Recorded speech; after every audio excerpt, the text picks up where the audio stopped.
Chapitre 17. Une journée agitée.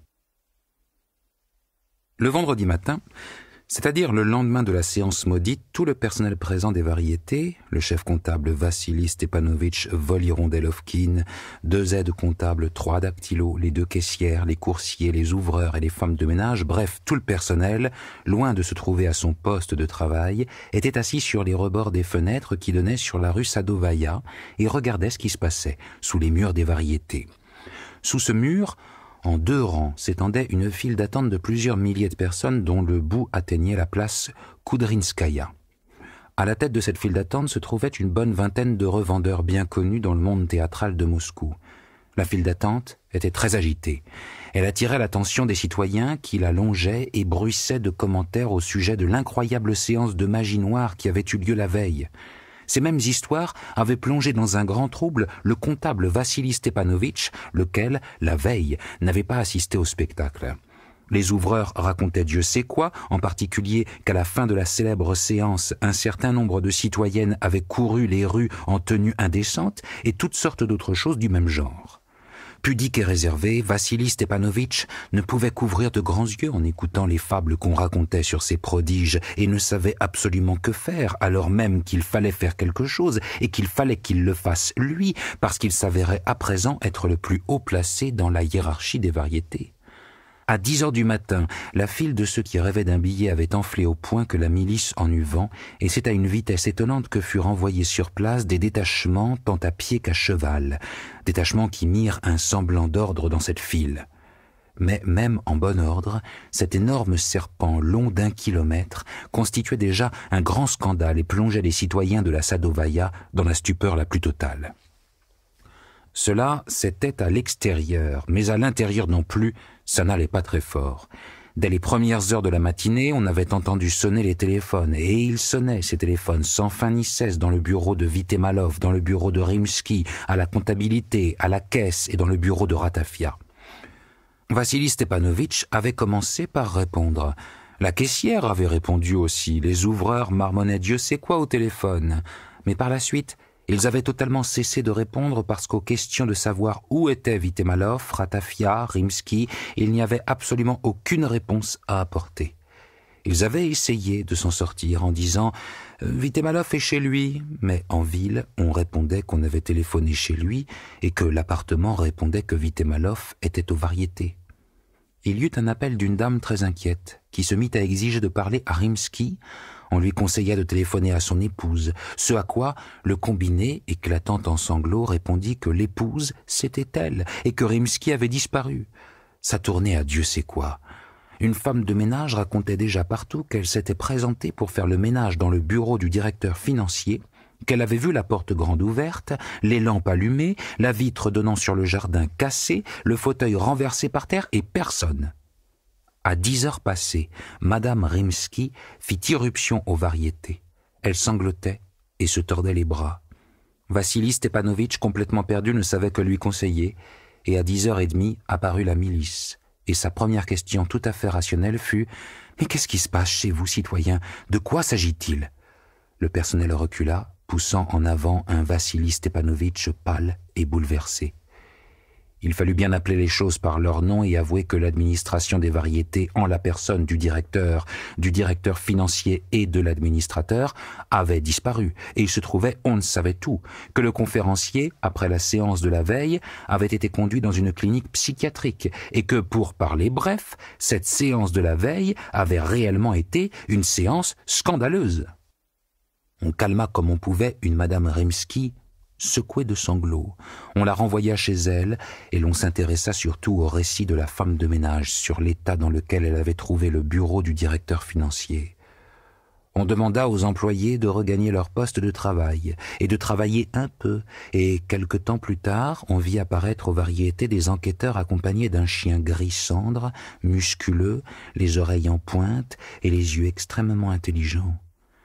Les employés se chuchotèrent les uns aux autres que ce chien était le célèbre as de pique lui-même. Et de fait, c'était lui. Son comportement stupéfia tout le monde. À peine as de pique eut-il fait irruption dans le bureau du directeur financier qu'il se mit à grogner, découvrant de monstrueux crocs jaunâtres, ensuite de quoi il s'aplatit sur le ventre, et avec une espèce d'expression d'angoisse et de fureur mêlée, il se mit à ramper en direction de la vitre brisée. Il surmonta sa peur, bondit soudain sur le rebord de la fenêtre, et pointant vers le haut son museau fin, hurla frénétique et rageur. Il refusait de quitter la fenêtre, grondait, tremblait et menaçait de sauter en bas. On fit sortir le chien du bureau, et on le lâcha dans le hall, d'où par la porte principale il sortit dans la rue et conduisit ceux qui le suivaient à la station de taxi. C'est là, visiblement, que la trace qu'il suivait s'était perdue. Après cela, on ramena As de pique chez lui. L'enquête s'installa dans le bureau de Ratafia, où l'on entreprit de convoquer les uns après les autres tous les employés des variétés qui avaient été témoins des événements de la veille pendant la séance. Il faut dire que l'enquête, à chaque étape, se trouvait contrainte de surmonter des difficultés imprévues. Le fil, déjà ténu, ne cessait de se rompre. Les affiches, il y en avait bien eu, oui, mais pendant la nuit, elles ont toutes été recouvertes par d'autres. Et maintenant, il n'y en a plus une seule. Débrouille-toi comme tu veux. Et le mage lui-même, d'où est-ce qu'il sortait? Allez savoir. Mais donc, on avait signé un contrat avec lui? Il faut le supposer, dit un Vassili Stepanovitch dans tous ses états. Mais si on a signé un contrat, il a bien dû passer par la comptabilité. Absolument, répondait très secoué Vassili Stepanovitch. Et où est-il donc? Il n'y est pas, répondit le comptable, blêmissant encore, les bras ballants.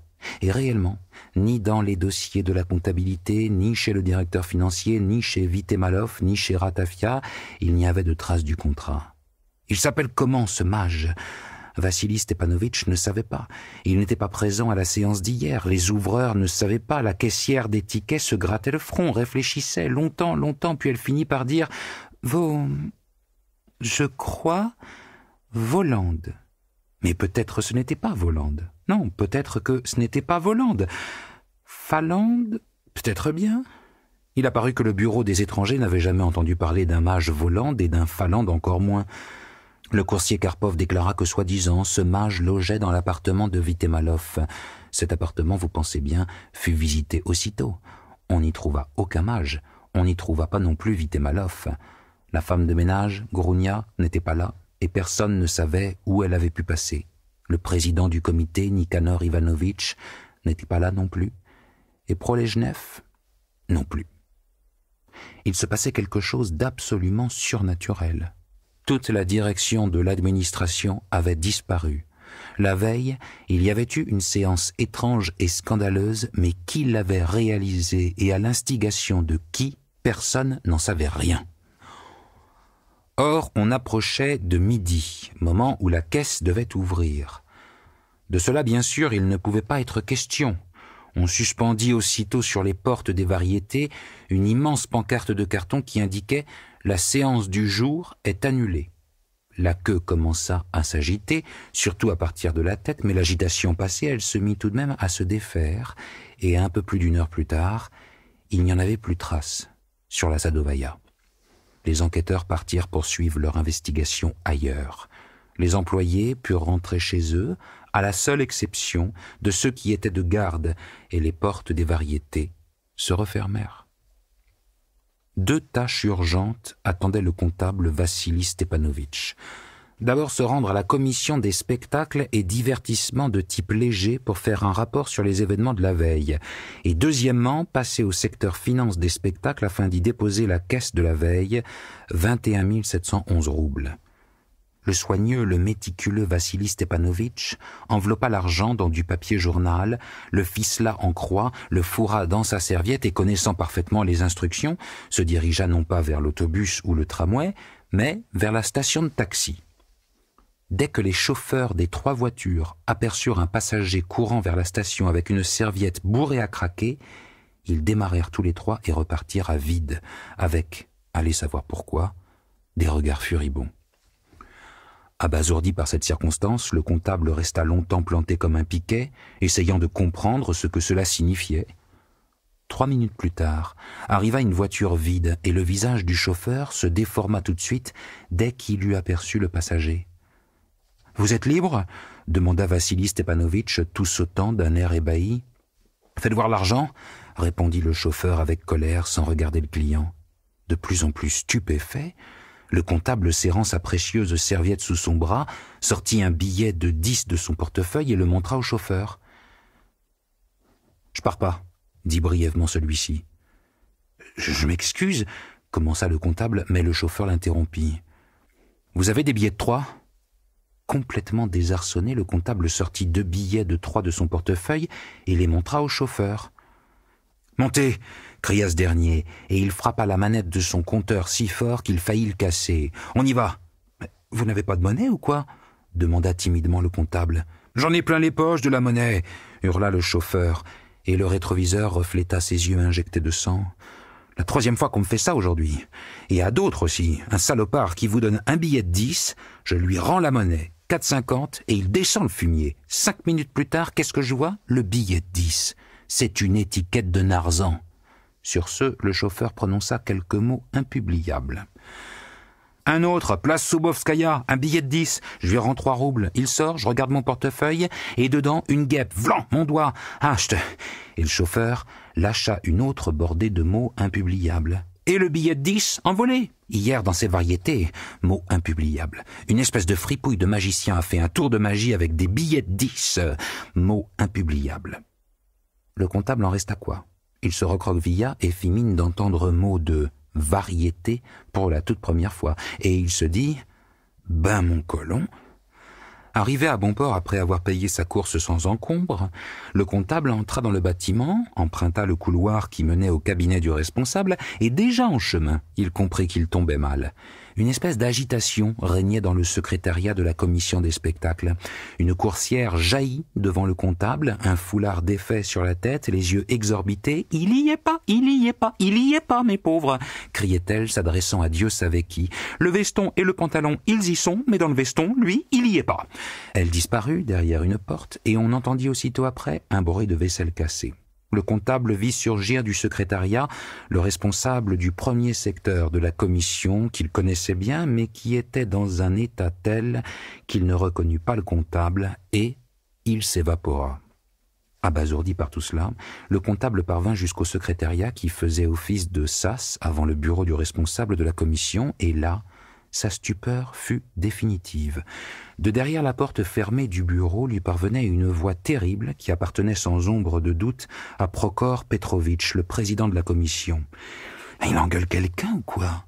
se demanda le comptable confus, et, regardant autour de lui, il vit autre chose.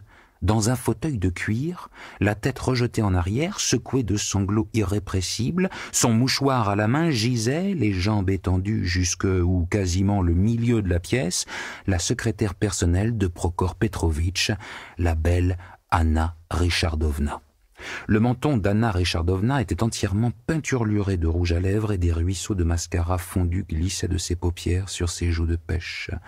Voyant que quelqu'un était entré, Anna Richardovna bondit, se précipita vers le comptable, s'agrippa au revers de son veston, se mit à secouer le comptable et à crier « Dieu soit loué, enfin un homme courageux.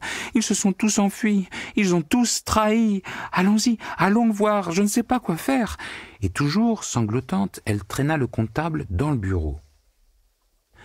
Arrivé dans le bureau, le comptable commença par laisser tomber sa serviette et toutes les idées qu'il avait dans la tête se retrouvèrent chamboulées. Et il faut dire qu'il y avait de quoi. Derrière l'énorme bureau garni d'un encrier massif, siégeait un costume vide qui écrivait à la plume sèche, non trempée dans l'encre, sur une feuille de papier. Le costume avait une cravate, un stylo dépassait de la poche du costume, mais au-dessus du col, il n'y avait ni cou, ni tête, et aucune main ne sortait des manches. Le costume était absorbé par le travail et ne remarquait absolument pas l'agitation qui régnait autour de lui. Entendant quelqu'un entrer, le costume se rejeta contre le dossier de son fauteuil et, d'au-dessus du col, résonna la voix de Prokhor Petrovitch, bien connu du comptable. « De quoi s'agit-il ?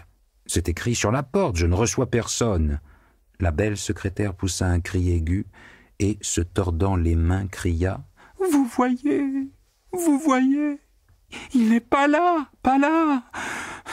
Ramenez-le, ramenez-le !»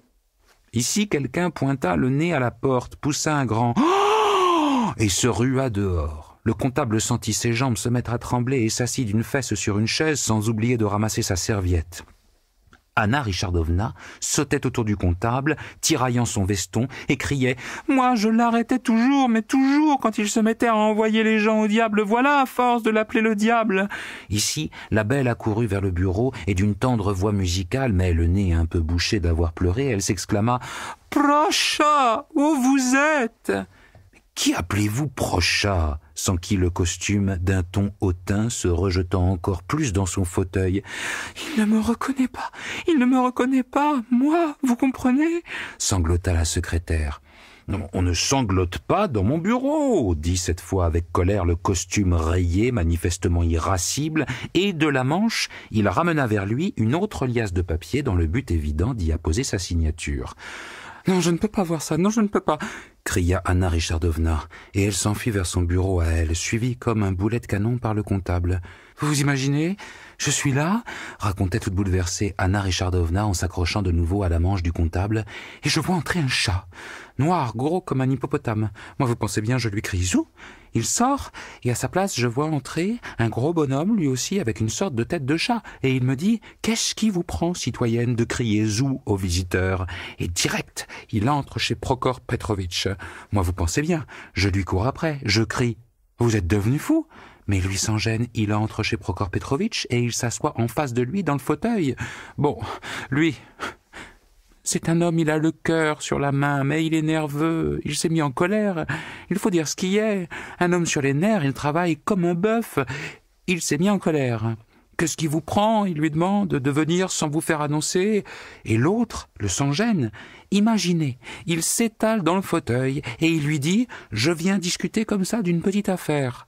Prokhor Petrovitch, là encore, avec ses nerfs, « Mais je suis occupé !» Et l'autre, imaginez seulement qu'il lui répond, « Mais non, vous n'êtes pas occupé, hein ?» Bon, et là, bien sûr, Prokhor Petrovitch, il a perdu patience et il a crié, « Mais qu'est-ce que c'est ? Fichez-le-moi dehors, que les diables me prennent !» Et l'autre, imaginez, il fait un sourire et il dit, « Que les diables vous prennent, ma foi, pas de problème !» Et vlan, je n'ai même pas le temps de pousser un cri, qu'est-ce que je vois ? Ce type à tête de chat, il n'est plus là. Et ce qui reste, c'est le costume. Hurla Anna Richardovna, ouvrant la bouche si grand qu'elle en perdit toute apparence humaine. Les sanglots l'étouffèrent, elle reprit son souffle, mais se remit aussitôt à raconter des choses réellement abracadabrantes. Et il écrit, à devenir fou, il parle au téléphone. Le costume! Tous les autres ont filé comme des lapins. Le comptable restait là, tremblant de tous ses membres, mais là, le destin le délivra. La milice, en la personne de 2 de ses membres, entra d'un pas tranquille et professionnel dans le secrétariat. En les apercevant, la belle redoubla encore de sanglots, pointant l'index en direction du bureau. « Évitons de sangloter, citoyenne, » dit tranquillement le premier, tandis que le comptable, se sentant tout à fait inutile, bondissait hors du secrétariat, et 1 minute plus tard, se retrouvait à l'air libre. Il avait une espèce de courant d'air dans la tête, ça grondait comme dans un conduit de poêle, et sous ce grondement, il entendait des bribes des récits des ouvreurs sur le chat de la veille qui avait pris part à la séance. « Ah là là, mais ce ne serait pas le nôtre de Matou ?» Comme il n'avait abouti à rien à la commission, le consciencieux Vassili Stepanovitch décida de se rendre dans une de ses annexes qui se trouvait ruelle Vaganskovski. Et pour se calmer un peu, il décida de faire à pied le chemin jusqu'à cette annexe. L'annexe des spectacles de la ville se trouvait dans un hôtel particulier qui avait subi les outrages du temps, situé au fond d'une cour, et elle était fameuse par les colonnes de porphyre de son vestibule. Or, ce jour-là, ce n'étaient pas les colonnes qui frappaient de stupeur les visiteurs de l'annexe, mais ce qui se passait à leurs pieds. Quelques visiteurs se tenaient là, éberlués, et regardaient pleurer une demoiselle assise à une petite table sur laquelle se trouvaient des publications spécialisées concernant le spectacle que cette demoiselle proposait à la vente. Au moment présent, cette demoiselle ne proposait aucune de ces publications à quiconque et se bornait à répondre par des gestes saccadés aux questions compatissantes qui lui étaient posées, alors qu'en même temps, en haut, en bas, sur les côtés, dans toutes les sections de la filiale, le téléphone n'arrêtait pas de sonner. Il y avait au minimum une 20aine de téléphones sonnant à se rompre. Cessant de pleurer, la demoiselle tressaillit soudain et cria d'une voix hystérique « Ça recommence !» Et d'un coup, elle se mit à chanter d'une voix de soprano vibrante « Ô noble mer, lac sacré du Baïkal !» Un coursier apparut dans l'escalier, brandit un poing menaçant et se mit à chanter avec la demoiselle, mais lui, d'une voix de baryton terne et sans relief. Noble navire chargé de sa pêche. À la voix du coursier se joignirent des voix lointaines, le chœur s'enfla et la chanson finit par retentir de tous les coins de l'annexe. Dans la pièce numéro 6, la plus proche, qui abritait la section de la vérification des comptes, on remarquait particulièrement une voix de basse puissante et légèrement râpeuse. Le chœur était accompagné par la stridence toujours plus croissante des appareils téléphoniques. Lève les flots, souffle un grand vent fatal, braillait le coursier dans l'escalier. Les larmes ruisselaient sur les joues de la demoiselle. Elle s'efforçait de serrer les dents, mais sa bouche s'ouvrait toute seule, et elle chantait une octave plus haut que le coursier. Le fiancé est proche, il se dépêche. Ce qui frappait les visiteurs muets de l'annexe, c'est que les choristes dispersés en différents endroits chantaient bien en mesure, comme si tout le chœur avait les yeux fixés sur un chef de chœur invisible. Les passants de la ruelle Wagankowski s'arrêtaient à la grille du parc, surpris de la gaieté qui régnait dans l'annexe. Sitôt le premier couplet chanté, le chant s'arrêta soudain, là encore, comme sous le coup de baguette d'un chef de chœur. Le coursier jura à mi-voix et disparut. Alors s'ouvrirent les portes d'apparat, livrant passage à un citoyen en manteau d'été d'où dépassaient les pans d'une blouse blanche, et il était suivi d'un milicien. « Prenez des mesures, docteur, je vous en supplie !» cria la jeune fille à bout de nerfs. Le secrétaire de l'annexe bondit dans l'escalier, et visiblement, bourrelé de honte et de confusion, il bégaya « Voyez-vous, docteur, nous sommes en présence d'un cas d'hypnose collective. Et donc il est indispensable... » Il n'acheva pas sa phrase, eut un hoquet, et brusquement se mit à chanter d'une voix de ténor « Chilka et Nertchkinsk ». « Imbécile !» eut le temps de crier la jeune fille, mais loin d'expliquer qui elle considérait ainsi, elle lança une roulade contre son gré et se mit elle-même à chanter « Chilka et Nertchkinsk ». « Reprenez-vous, arrêtez de chanter !» ordonna le docteur au secrétaire. Mais tout montrait que le secrétaire aurait lui-même donné la terre entière pour arrêter de chanter. Or, justement, il ne pouvait pas arrêter, et c'est avec le cœur qu'il clama aux oreilles des passants de la ruelle qu'au fond des forêts la bête vorace ne l'avait pas dévoré et que les balles des gardes ne l'avaient pas touché. Le couplet achevé, la jeune fille fut la première à recevoir du docteur une dose de valériane, ensuite de quoi le docteur se précipita suivant le secrétaire vers les autres pour leur en donner une aussi. « Je m'excuse, citoyenne, » demanda soudain Vassili Stepanovitch à la jeune fille. « Vous n'avez pas eu la visite d'un chat noir ?»« Un chat ? Tu parles ?» cria la jeune fille en fureur. « C'est un âne qu'on a dans l'annexe, un âne !» Et elle ajouta « Qu'il entende, je dirai tout !» Et de fait, elle raconta ce qui s'était passé. Il s'avéra que le directeur de l'annexe de la ville, qui avait complètement démoli les divertissements de type léger, selon les termes de la jeune fille, avait la manie d'organiser toutes sortes de cercles. « Pour épater la direction !» hurlait la jeune fille. Au cours de l'année, le responsable avait eu le temps d'organiser un cercle d'études de Lermontov, un cercle échecs et dames, un cercle ping-pong et un cercle équitation. Pour l'été, il menaçait de créer un cercle canotage en eau stagnante et un cercle alpinisme. Et donc, ce jour-là, pendant la pause de midi, il entre, le responsable. « Bras dessous avec une espèce de salopard !» racontait la jeune fille. « Un type sorti on ne sait d'où, portant un pantalon à carreaux trop court et un pince-nez fendillé, et... une tête, mais absolument impossible. » Et tout de suite, selon le récit de la jeune fille, il l'avait présenté à ceux qui déjeunaient à la cantine de la filiale comme un grand spécialiste de groupes de chant choral. Les visages des futurs alpinistes s'étaient assombris, mais le responsable les avait appelés à faire tous preuve d'entrain, et le spécialiste avait plaisanté, fait des jeux de mots et assuré, en faisant le serment, que le chant il n'en prendrait qu'un tout petit peu de temps, mais que ce qu'il rapporterait, n'est-ce pas, ce serait du profit à la tonne. Comme de bien entendu, à ce que disait la jeune fille, les premiers à se mettre en avant avaient été Fanov et Kosarchuk, les deux lèche-bottes les plus célèbres de l'annexe, et ils avaient annoncé qu'ils s'inscrivaient. Là, les autres employés avaient compris qu'ils n'échapperaient pas au chant choral, et, eux aussi, ils avaient dû s'inscrire. On avait décidé de chanter pendant la pause déjeuner parce que le reste du temps était déjà occupé par Lermontov et par le jeu de dames. Le responsable, pour donner l'exemple, avait déclaré qu'il était ténor. Et tout s'était enchaîné comme dans un mauvais rêve.